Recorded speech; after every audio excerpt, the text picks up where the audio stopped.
So howdy, today we are going to talk about popular piety and the condition of the late medieval church.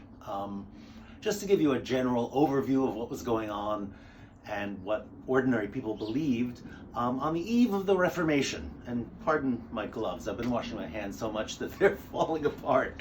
So to start, if we were to believe the anti-clerical sentiments of people like the Christian humanists we spoke about last time, we might believe that the late medieval church was rotten through and through, that there was absolutely nothing redeemable about it, that there was an ignorant clergy to start with. That was one thing that, of course, they thought. Not only do these guys not know their classical Latin, but they don't often even know the Latin that they're reading in the Mass. They don't often understand what those words mean. And of course, the congregation doesn't understand. But in late medieval Christianity, there was this idea that if you pronounce the actual words, it doesn't actually matter whether you understand them or not. You're actually invoking the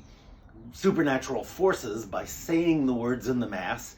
And in fact, the more times you repeat them, the better. You say it twice, it's twice as good. You say it 3 times, it's 3 times as good. It still has the efficacious power to gain someone credit as a work. If you pay a monk to say a prayer in an oratory and he says the Mass for the dead, that actually gets those people out of purgatory sooner. If you pay for 5 masses, you get more. You understand the sort of automatic mechanical efficacy? That's the word that an anthropologist would use. And not to denigrate it at all. It just means that you say the thing and it comes into being, and you don't actually have to understand what it means. Okay. So clerical ignorance in the mind of the church, of course it was a problem to them, but it wasn't insurpassable for the humanists who believed that the word was actually there to instruct people and guide them in everyday practice.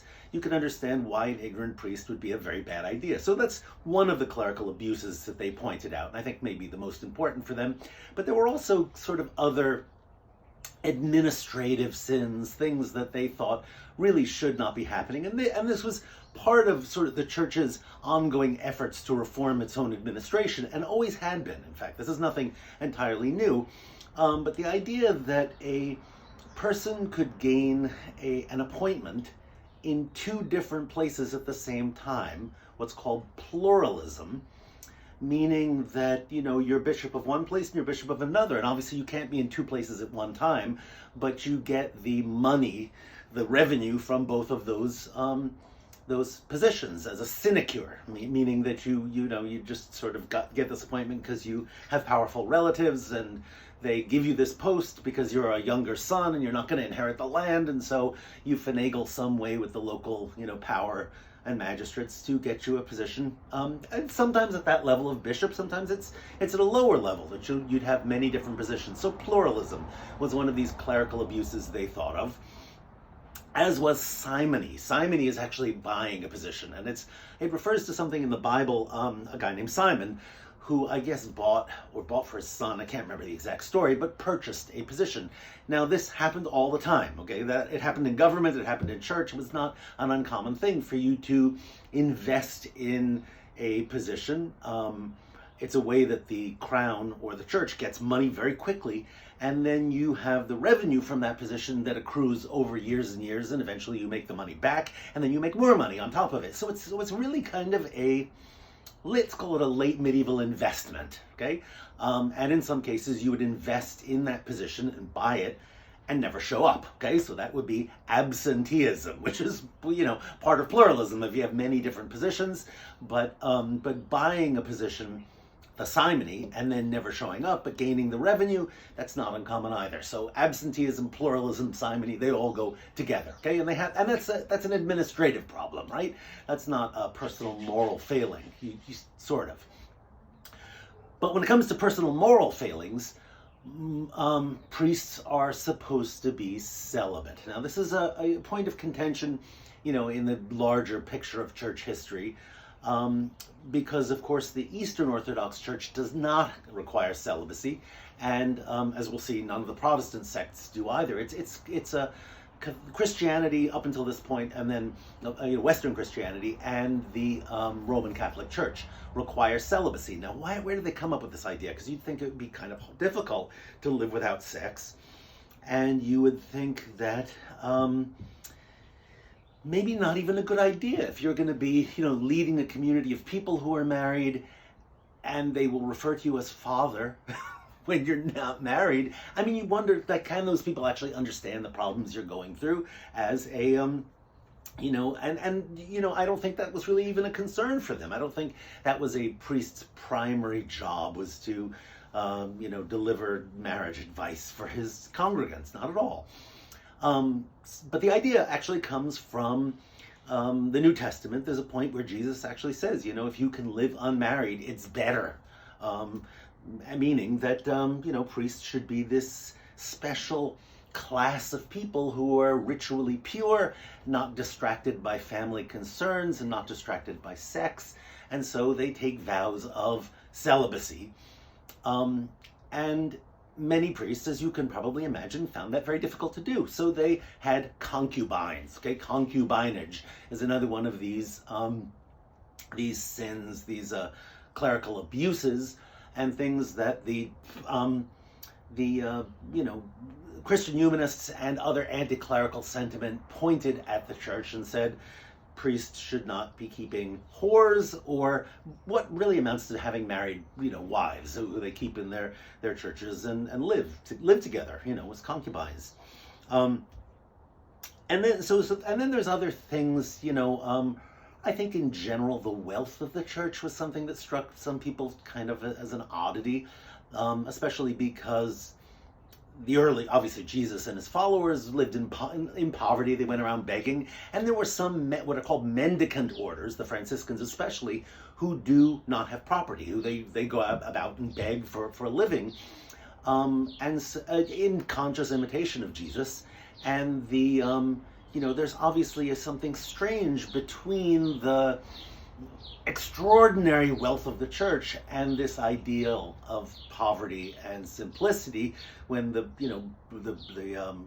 church hierarchy is dripping with jewels. They have beautiful mitres, the bishop's hats, the croziers that they have, the gorgeous vestments. I mean, there's all this really, really cool stuff, jewels, and living in wealth just doesn't seem to jive well with this idea of primitive simplicity that is called for in the New Testament. And of course the church says, well, how can we do what we need to fulfill our larger mission if we don't have any money? We need this money to attend to our parishioners, to go on crusades, whatever it is. We need this wealth and power because it makes us more effective. And that's a completely plausible argument, but for some people it just didn't sit right with them. So clerical abuses. And then there's the whole matter of the papacy itself.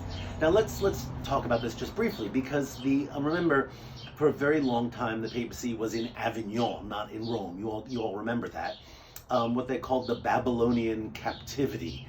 And the sort of calling the papacy something to do with Babylon, which is of course the most corrupt, place you can think of, calling them the whore of Babylon, whatever it may mean, that association with something having gone really bad in the papacy is there.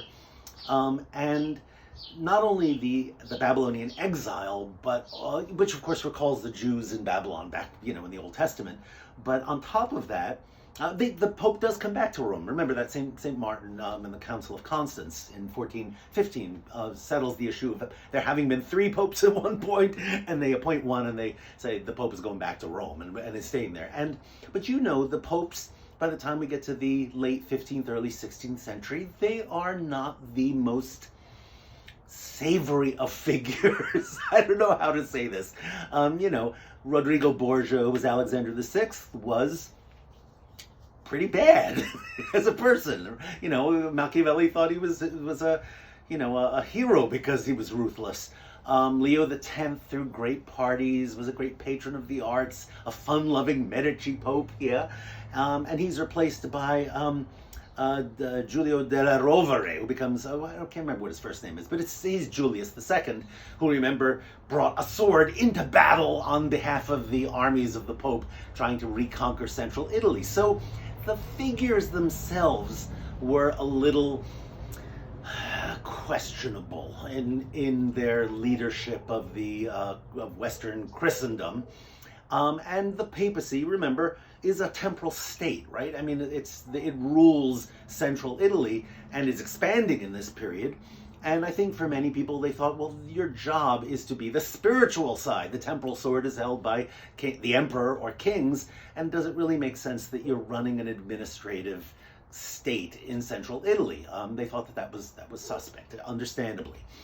So the popes themselves, and I should mention something else that sort of is important to this whole question of the papacy, is that from an early date within Western Christendom, and Eastern also for that matter, councils decided very important matters. So like the Council of Nicaea in 325 decided on the Trinity, right? They decided that God was the Father, the Son, the Holy Spirit were all the same. They were just three different manifestations of the same being, all of which were God, all equal, all co-existent.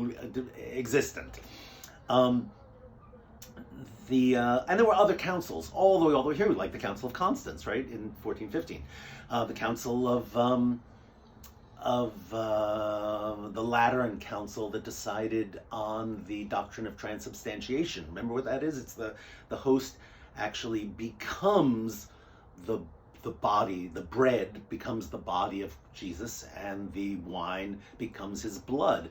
And they said that really happens. There's a real presence of God in there, and when you eat it, you're eating his flesh. Okay, it's kind of, you're taking in the God. It's what's called technically an entheogen. Okay,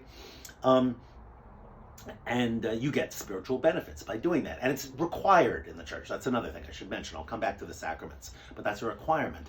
So councils always decided the really important things, but if you remember, there was this whole issue throughout the Middle Ages is who has greater powers, the Pope or the Emperor.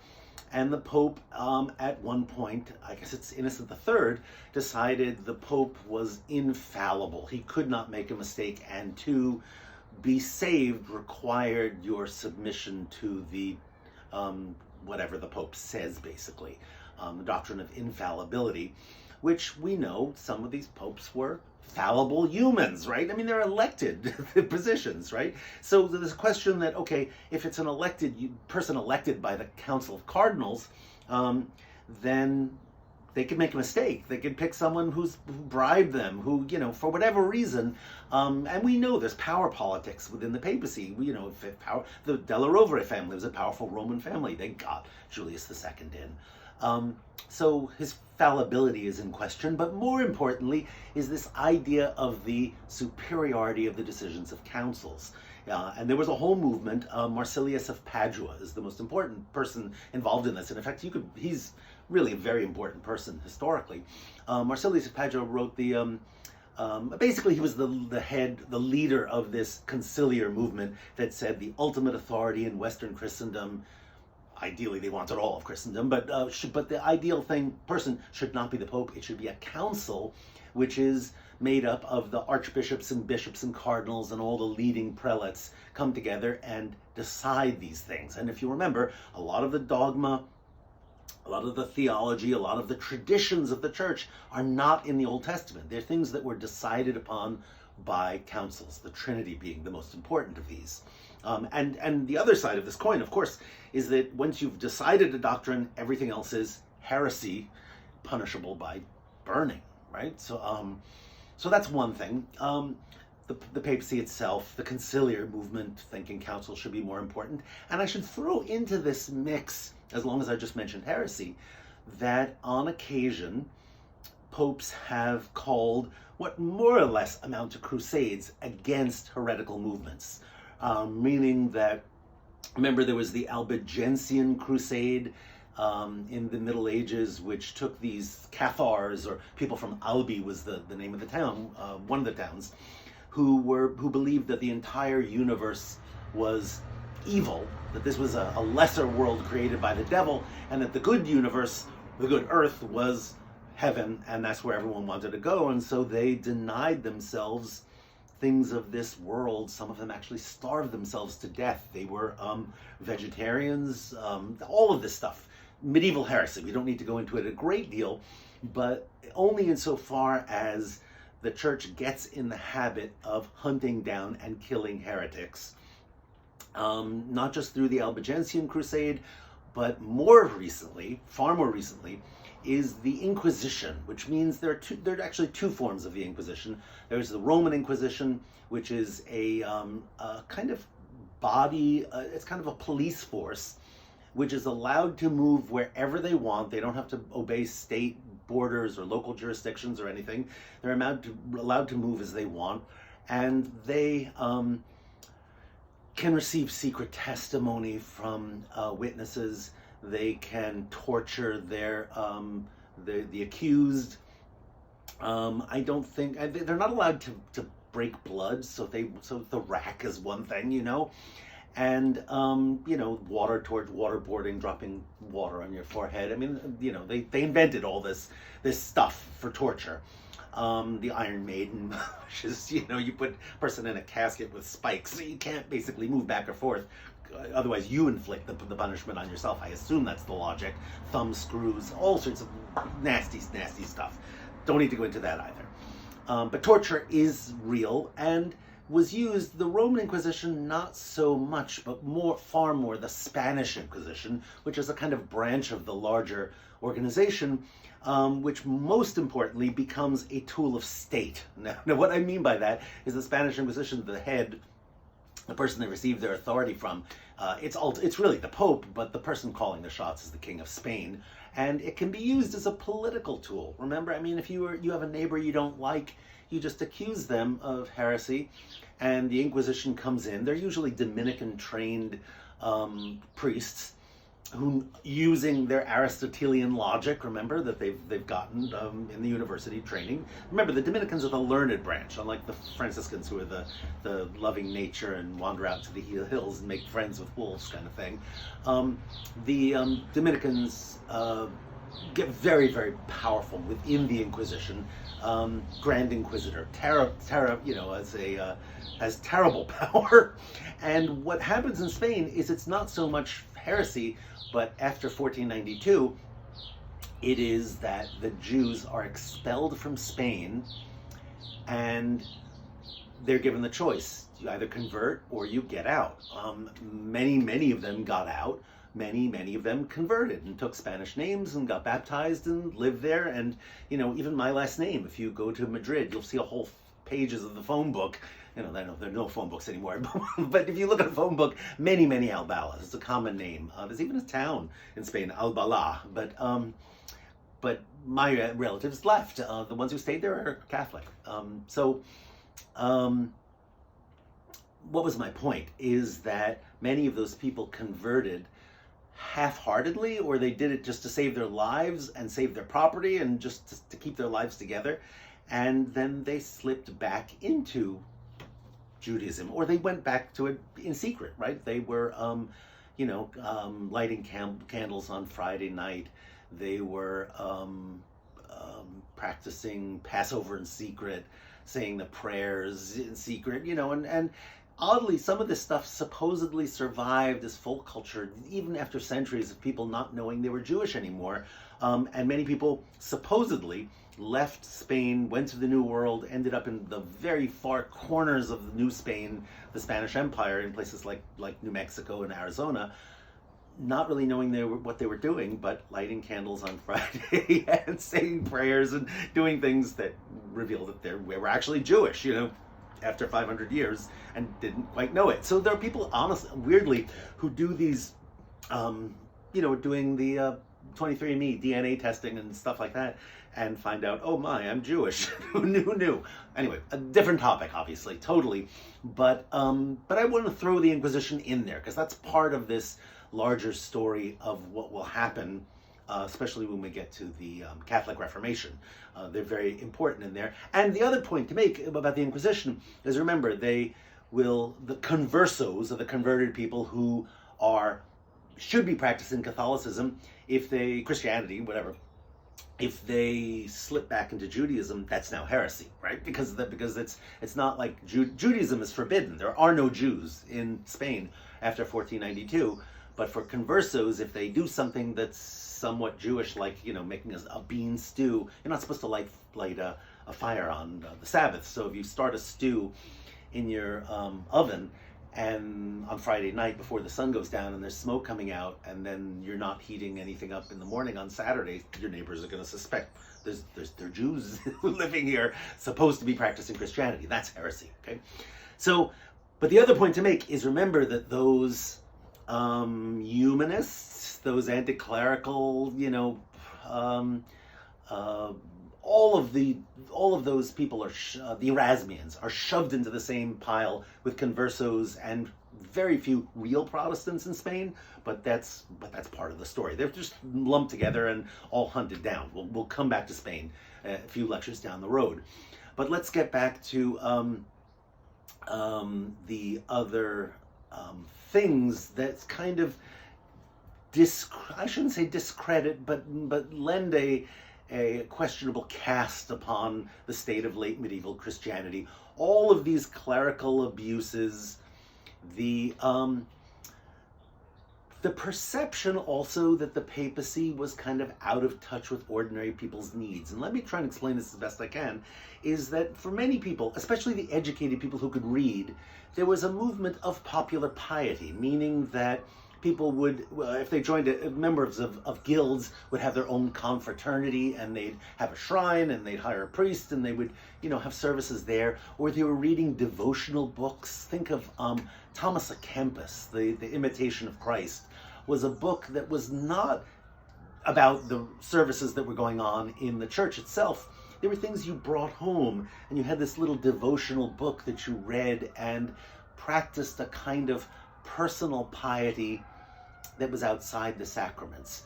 And that's a challenge, of course. It's not that the church wants to discourage that kind of piety, but it's outside the control of the priests, of the official establishment, right? And it's potentially dangerous. Another thing that's potentially dangerous is also, we'll see, is that mystics who come out with these ideas and start spouting mystical revelations, church can't control those people, and they get big followers. The Beguines are a very important one in the Netherlands, and Saint Teresa, we'll see, also is a very, very good example of that. The church is very upset about these people because who knows what they may say or tell people to do.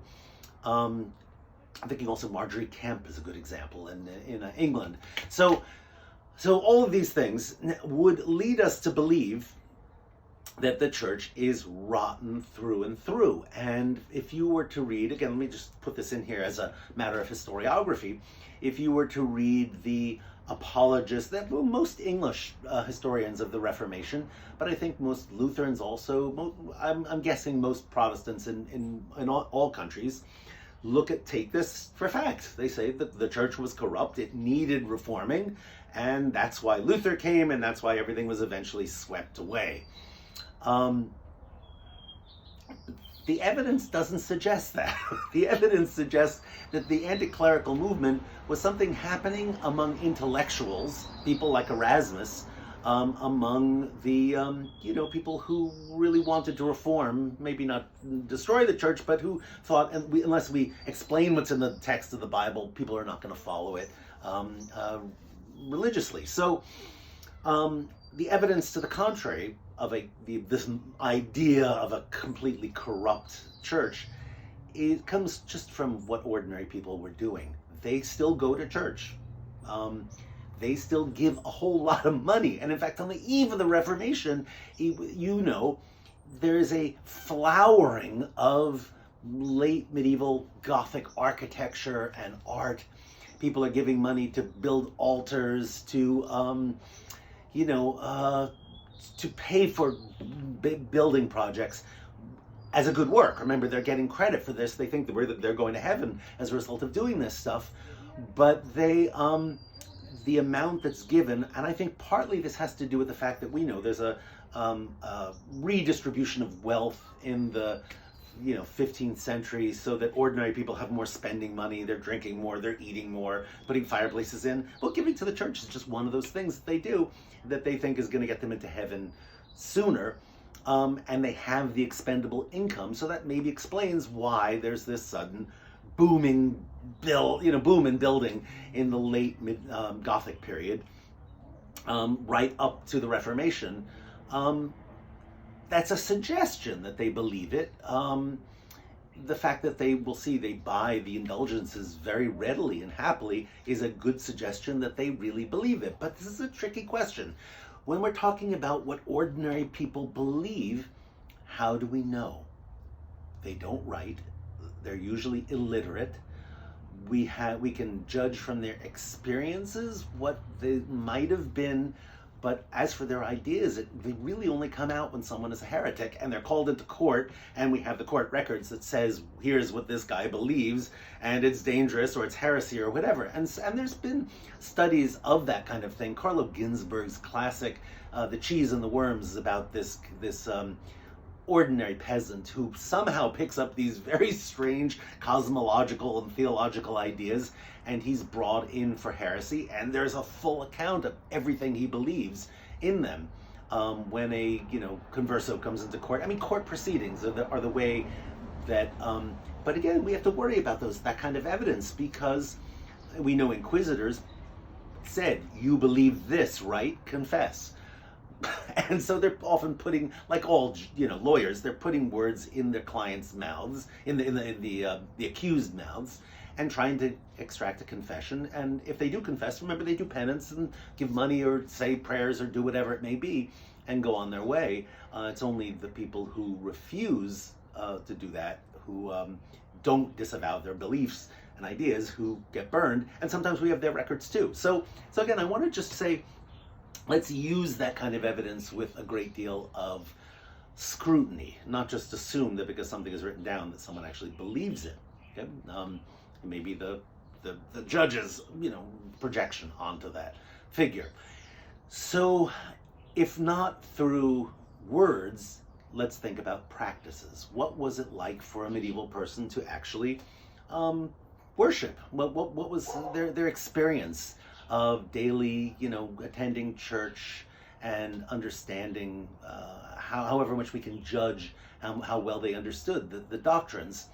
And I think the important thing to say from the outset is that our modern conception of religiosity comes from a set of beliefs. And we'll see in the course of the Reformation, most of the theologians write creeds, right? Every denomination, including Catholicism, writes, here is what you have to believe to be this religion. Creeds, okay? Medieval Christianity is not about belief systems, about a set of ideas that you believe or even understand, but about things you do. I think that's a really important distinction to make. Pre-Reformation Christianity is about actions and rituals and things, festivals, things you do, whereas post-Reformation is about a set of beliefs. Now, they still do things, right? But I think it's more important to think of the actions. So what would an ordinary person's life be like in the church? Well, we'll come back to the physical space of the church. Well, maybe we should say that now. There are beautiful cathedrals. If you live in a big, wealthy city, you get to be in a congregation with a whole lot of other people and see the stained glass windows, the statues. There would be incense swinging, so you're kind of getting a little dizzy. There might be an organ, not a big affair, but the 15th century, there's small portative organs that use, bellows, but there's music. It is an aesthetic experience, but it is not primarily about learning. It's not primarily about getting a moral lesson through a sermon. They, of course, had sermons. Those tend to be outside. They're out in the street. They're like Savonarola, gathering in the town square. In the church, what went on primarily was the Mass. Okay? Now, let's talk about what that means. The Mass is a long ritual that is performed on an altar, meaning that it's a raised platform at one far end of a church. Remember, churches are often shaped like crosses, so this would be at the very far end, at where the crossing happens, on a raised platform. On the other side would be the apse, the round part at the very back of the church. But the majority of congregants would be behind a screen. In English, it's called the rood screen, not because it's rude, the people are rude, but rood means cross, okay? There's a big cross on it. And they can see what's going on, but the priest's back is to the congregation. So imagine I'm at the altar here, congregation's behind me. You might have a choir singing, but the people don't have a direct access to what's going on up there. They don't understand the language, which is Latin, medieval Latin, and they might not even be able to hear very well what he's doing, especially it's a big cathedral. Remember, no PA systems, no heat either, right? So they're cold. There's no pews either. That's another thing. They would walk in and standing, if it's wintertime, you're in your coats, you're standing there shivering, listening to the Mass being said. And I should say a word about the language of the Mass also while we're here. I think on the one hand, when you have a moral lesson you want to teach someone, you want it to be in a language they can understand, right? But on the other hand, there's a certain power to words that don't make sense, that have a mystical kind of efficacy because they sound very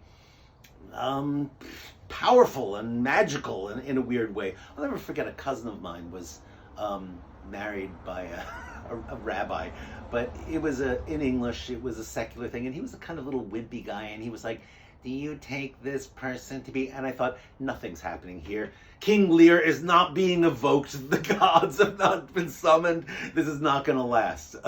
So anyway, I won't go into that, but there's a power, to mystical kind of words, and in fact, you might, this is a little blasphemous, but the word hocus pocus, right? For magical tricks. It comes from hocus corpus meum. This is my body. It's in the Mass. So this is not coincidental, okay? And it's a beautiful language. I guess, what I feel about the language, but even medieval Latin is really lovely hearing, especially if you hear it chanted. And the people often sang the Mass. It's either, by this point, it's polyphony, so there'll be several different lines. It's not just Gregorian chant of one line, but you'd be listening to this, Kyrie eleison. That's one of the movements of a Mass. And this mystical thing happening, and a miracle occurs. Okay, now let me explain this. This is the communion. What happens is the wafer turns into the body of Christ. The wine turns into the blood of Christ, literally. Now, it doesn't look like blood and flesh.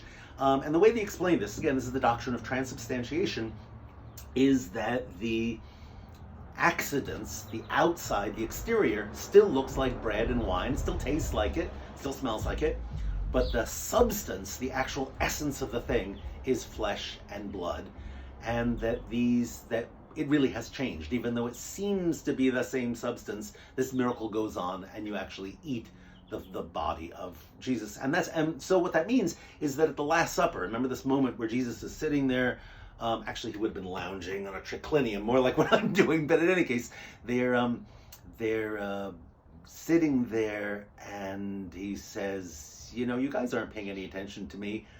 For all you care, I'm going to be gone tomorrow. And they go, what? What are you talking about? You're going to be gone. For all you care, this bread could be my body. This wine here could be my blood. So you know what, folks? When I'm gone, remember me every time you eat and drink. And they're like, okay. They don't understand, partly because it's Passover. They're drunk out of their minds. Remember, they fall asleep in the Garden of Gethsemane after this. They're all drunk. It's required to drink 4 glasses of wine at Passover, okay? So they are very tipsy. They don't really understand what's going on. And he says, this is my body. In hoc est corpus meum, in the translation of St. Jerome. the church said that's literal. He means it. He's not fooling around. This is not a figurative language or anything. He means this is my body. It actually changes, and that's doctrine from 1215 on. That's the most important ritual in late medieval Christianity.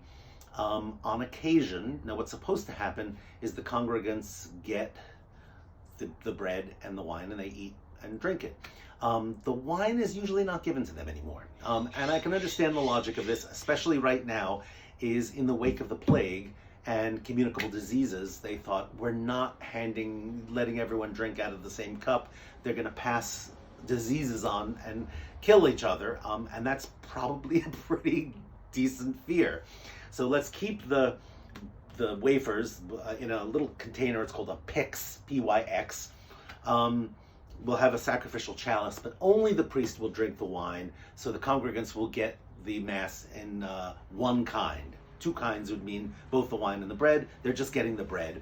And it is a sacrificial wafer. And let me give you an idea of what people thought about this wafer, is that they were afraid that someone would steal the host is what it's called, and sprinkle it on their fields to make their crops grow, feed it to their cattle to help them be healthy, or use it in some nefarious way. So again, this is getting me to make you think about the magical nature of the whole ritual. And again, I don't mean magic in a bad sense. I mean, in a way that transcends the rules of how ordinary things work in this world, supernaturally, obviously.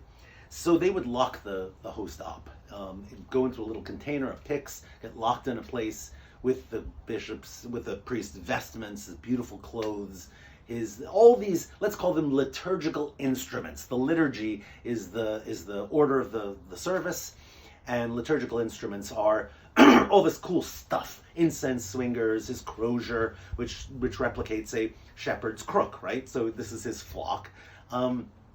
And jewels and all sorts of lovely vestments. The vestments are just beautiful. A copse is this thing that goes on the outside of it, and so they're very beautiful. And I'm mentioning all this stuff because what the priest or pastor wears is very, very important. We'll see when we get to the Reformation. So just keep in mind that medieval ones are beautiful. So the Mass is the one thing, but it's not the only ritual. There are 7 sacraments. Okay. And they tend to be rites of passage, meaning that you go from one state of being into another. You change through the ritual, right? The Mass, your sins are forgiven. You go from the state of being a sinner, and when you get the Mass, you get grace. Now let's talk about grace, because grace is important to this whole thing. It doesn't mean dancing nicely or being beautiful or anything like that. Grace means forgiveness. It's like when you have a library book that's overdue and you have a grace period of a week, that's forgiveness. You don't have to pay those fines for a week after. Okay, a silly analogy, admittedly. But grace means forgiveness. You've done lots of bad things. You participate in the Mass, you eat the body, and it's a good work. It actually counts with God. And when we're talking about works, let me explain this for a second, is that I want you to imagine that God has a big book of works, and he looks down and says, oh, that person participated in the Mass. That is a good work. Let's count this and put a brownie point in our book of good works, and you get credit. And at some point you get enough credit that most of us go to really bad people go to hell, of course, and after the final judgment. Most of us wait around in purgatory, which is kind of like a big dirty bus station, and you don't have any money to get out, and you're waiting for one of your relatives down there to send you money so you can pay for the ticket and get out. And you pass go and collect $200 and the whole I'm totally mixing metaphors here, but you understand what I'm saying, is purgatory is where most of us end up. But the more you get, more works you do, the more brownie points you have in God's big book of judgment. And at some point, we don't know what that point is, you have enough and you get into heaven. You're good. Okay? It's based on what you do, and not really how many old ladies you helped across the street. although that kind of is part of it, or how much money you gave, that's definitely part of it too. But it's doing the sacraments. It's actually performing these rituals count as good works. So let's go through them. So baptism, you're born, you go from being a non-entity, being in, and if you die at that point, you go into limbo. You know, all that Caribbean music and going under the pole, it's terrible. And then when you get baptized, as an infant, let's think of that for a moment, because baptism, when Jesus did it, was supposed to be a point where he kind of willingly accepts his place in the church as a believer. Well, infants can't believe anything, but the custom became infants got baptized. Okay, so baptism, communion or the mass, marriage is a sacrament, meaning when you enter into that, you have to have a priest there. And in fact, you need a priest for all of these sacraments. You can't perform them without one. So you have to have a sacred, and that's why, you know, of course, they sent priests to the New World when they conquered. They wanted to build churches. They had to put priests there too, because you cannot do it on your own. You can't be saved on your own. You need the church. That's why a priest has to be there.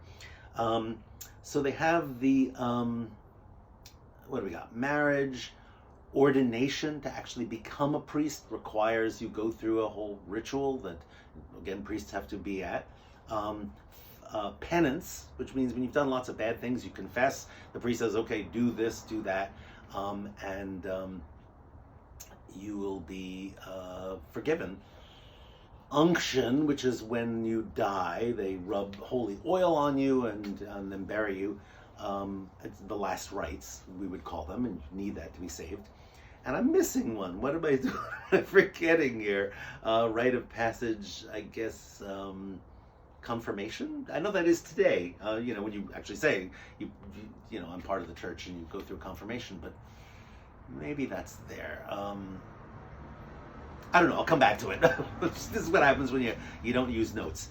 But those things are all required for salvation. That you have to do them. A priest has to be there. And then the works also include stuff like going on a pilgrimage, right? If you do really bad things, going on a pilgrimage gets a whole lot of sins forgiven. Why, of course, people went on the Crusades. Jerusalem's the best place to go. But if you go to Lourdes in France, Santiago de Compostela in Spain is a great pilgrimage site. People walk that whole route, and they still do it today, all the way across northern Spain to the very tip of Galicia, where Santiago, the star, appeared in the sky. Santiago de Compostela, the star in the field. And his body miraculously appeared there, and so they built a church around it. So big pilgrimage site to this day. In England, it is Canterbury, where Thomas à Becket was murdered, presumably at the orders of King Henry II. That's what the whole Canterbury Tales is about, right? They're going on a pilgrimage to go to see his bones. And Rome, of course. Rome is a wonderful pilgrim site, and to this day, you can go and as a pilgrim to Rome and climb on your knees up the stairs. Anyway, so pilgrimages are great. Most people can't do that, right? They have businesses and families and stuff to take care of. So, local pilgrims, they're often local sites. You can go to a local parish shrine, and especially if they have bones. Bones are the whole thing, right? Now let's talk about relics, because I've mentioned them here and there, but let me talk really about what relics are for. Relics are pieces of dead people who have done something miraculous, as saints. They're items associated with such people, so especially associated with Jesus is the most important. So, for example, a nail from the cross that he was crucified on. There are a whole lot of those nails floating around. Now, I should mention, since 1964, the Catholic Church kind of looks down upon these sort of upon relic worship, but they're still all over the place. And in fact, if you go, I think it's San Juan Bautista, one of the missions out in the toward the coast. If you walk into the front of the main church and you turn to your left, there's a little plaque there that is in Latin. It doesn't explain what it is in English, and it says, "Here is a nail from the true cross, sign Pope whatever in the 19th century, they bought that relic. If you were to add up all that metal, you'd have 100 tons or something crazy like that. But that crowns of thorns, Jesus's blood is in Mantua. In fact, there's a day that when they take it out and they shake it up and it becomes liquid again, and the little vial, and then they put it back in this big circular tomb. It's very, very interesting. The cloth that Saint Veronica used when Jesus was going up the hill to be crucified, Saint Veronica wiped the sweat off of his face. It's called the sudarium. We usually call it the Shroud of Turin, because an image of his face came off the cloth, and they keep it in Torino and venerate it, okay?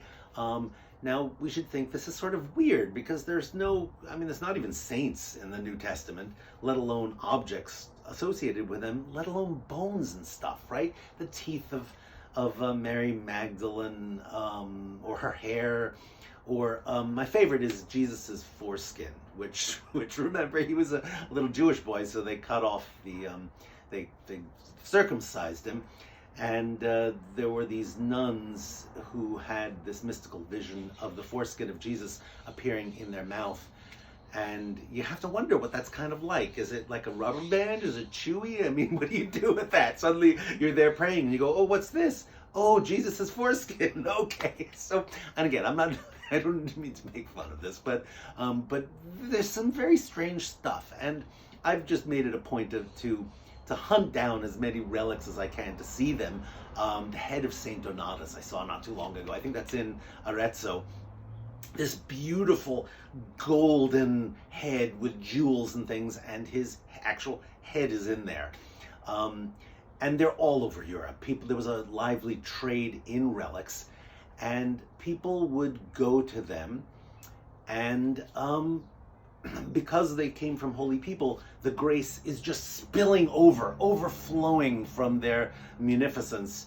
And so going there is a good work. It gets you credit with God. And we know people went on pilgrimages, went to venerate relics, donated money to purchase relics. That seems to suggest they really did believe in this stuff. Okay? And that in a weird sense, the Christianity, I shouldn't even use the word Catholic yet, because there's still only one church in Western Europe. But it suggests that it's very strong, and that people believe, and they give money, and they do this stuff that gets them credit, that's going to get the works that are going to get them into heaven. Giving money itself, saying masses for the dead, as I mentioned, to get people out of purgatory. And once they do get out, remember, they are the Grateful Dead, right? They grow beards like mine and tie-dyes and play guitars. So, and then, what have I gotten to?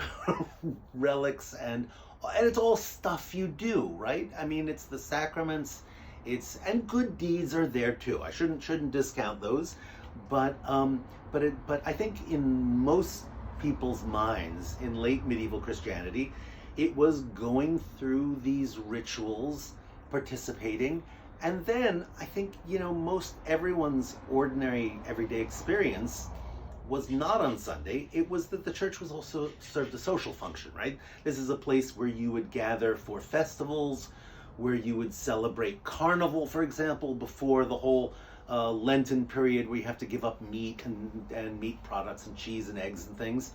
So Carnival would be in the church or in its environs, right? And they would start there. Church ales, what they call them in England, is a festival. Every time a saint's day, every town, remember, has a local saint. On that saint's day, you go into the church and you celebrate. So you're drinking and eating and having fun and celebrating, and churches really serve a social function more than anything. They are the only public space where people gather especially if you're in a small village. But even if you're in a bigger one, if your parish church. In a city like Florence, if you belong to St. Lorenzo or whatever, you would go to that church for social functions, right? There's no town hall or meeting place or bars or restaurants or anything like that we would think of. I guess there are taverns, but you understand what I mean, is that most social functions are not privately controlled. They're not in the hands of barkeepers and sports venues and so forth. They're in the hands of the church, and they're communal, and they're free. And I don't say sports just sort of, offhand, because this becomes a big contention, especially when we'll get to the English Reformation, is should you be playing sports on Sunday in the church yard, which soccer or whatever, football, whatever, as they would have called it. And for strict Sabbatarians, of course, no, you shouldn't. But that sort of social side of drinking and playing sports and having communal potlucks and all that stuff happens in churches. As of course it still does, right? Potlucks still happen there, and playing bingo happens in churches and that sort of thing. But the church is really the only place for most people. So the question remains, is, given the amount of building that goes on, given the lively trade in relics, given the art that is patronized, and remember, the art is not just pretty paintings of the Virgin Mother or whatever. Let me remind you that the painting is a kind of portal that helps that saint intercede on your behalf. So remember, if I have trouble with my eyes, I go to an image of Saint Lucy and I say, Lucy, and remember, Lucy's always pictured, because she had her eyes plucked out by a Roman general, she's always pictured there with her eyes on a plate. You say, please, Lucy, I'm having trouble with my eyes. She doesn't have the power to do this, to heal you, but you say, would you please intercede on my behalf? Talk to Jesus and say, could he help me with, and so you're invoking, you're praying. There's no promise this is going to happen, but you're kind of cutting a deal with that saint and saying, I'll give you X number of florins, I'll have a picture of you painted, I'll give money to the poor, or whatever it may be that's going to make her happy, and she's going to take notice of you and go, oh, that person down there, of course, I'll help out. I'll talk to Jesus and he'll help you with your eyes. And any problem you have, any medical problem, if your crops aren't growing, you go to a saint and ask them. So the cult, the veneration of saints, remember when I use cult, it just means a special form of worship. It doesn't mean a demonic cult. There's a cult of Mary, right? Especially for pregnant women, if they want to get pregnant, they go to Mary, or if they are pregnant, she helps them, and she can empathize with their problems, and so you have a special devotion for Mary, especially for women, right? But even any profession would also have their own saint. Cosmos and Damien for physicians, because there's a wonderful story that this young boy gets hit by a cart and loses a leg, and at the same time there's this other boy who's just died. One's white, one's black, and they take the leg from the black boy and they sew it onto the white boys, and so it's this wonderful thing. You see this guy with two different colored legs. It's, I don't know, it's a story about racial understanding or something, but it's a story about great healers. So you invoke the Cosmos and Damien and ask them, please, to give you power to heal like they did. They're great. But every profession has Saint Thomas is the saint for scholars, Thomas Aquinas. But every saint has even hairdressers, I don't know what it is, but have their own patron saint. Every city has its own patron saint. Every church is named for a particular saint. So you will, on that saint's day, it's a big day of festivity, right? And remember also that the church goes, think back to the lecture I gave on fasting that I had you listen to, is that the church has these cycles of enormous feast days and then fast days. There's Carnival, then there's Lent, there's Advent, and then there's Christmas. There's, and the vigil before every saint's day, you fast, and then you have a feast. So it's kind of built into the calendar that it's this rhythm of real scarcity and then real excess. And I think for Lent, what's kind of interesting, because we're in Lent right now as I'm speaking, is that there's nothing to eat now because you've eaten up all the meat that you saved from last fall, and cheese is all eaten, and the vegetables haven't started popping up yet. So you're really, hopefully you save enough wheat and you make enough sauerkraut or pickles, and you have dried codfish, stockfish to make a soup out of, or stew. But this is this period of scarcity, and it makes sense that Lent, when you can't eat meat or eggs or dairy. We will come back to this, because it's actually the question of fasting is as important to the reformers as the whole question of the veneration of relics and of icons, of images. They're not technically icons, but they are images that are portals to these saints. And all this stuff, all these works that people are engaging in very, very enthusiastically, suggests to me that the late medieval church is rather strong, that it has adherents, that it has believers, that it's wealthy and powerful, and yes, it has its problems among the clergymen, and administrative problems and problems with the personalities of individual popes, but most people believe it. And there is one church. Now, why they're willing to suddenly say, okay, we're breaking away now, has a lot more to do with social questions, about political questions, who's in control, and do we really want to pay taxes to the Pope or to our local magistrate who's going to support this Reformation? There's so many more elements involved in the Reformation that I think it would be a mistake to say most people thought it was corrupt and needed reforming, and the only reason the Catholic Church remains is they forced it on people, but everywhere else the sensible people became Protestant. I think that's a mistake. I think it's a very big mistake. I think everywhere people were enthusiastic. They had problems. They had complaints. They, didn't like to have, especially in Germany, they didn't like to have to buy oil from Rome, because remember, they can't grow olive oil up there when they had plenty of butter around, and they couldn't use it during Lent.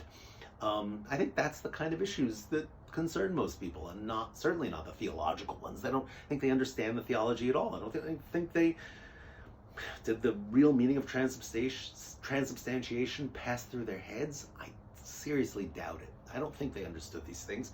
Their experience of the church is what you do, not what you believe. Now, what we're going to do next time is I want to talk about some of the early precursors of the Reformation. So we'll talk about John Wycliffe and Jan Hus, and we'll talk about the reasons that those guys did not succeed, and why Luther came at the right time, the right place, and caused the spark. Just happened to be the first. There are many other people at pretty much the same time, within a couple of years, who start other reformations, and I'm going to use that term consistently because there is not one Reformation. There is a German Reformation, the Lutheran one. There's an English Reformation. There's a Swiss Reformation that has many different varieties. There's a Catholic Reformation, because we'll see the Catholic Church eventually does reform itself in very interesting ways that determined church practice right up to 1964.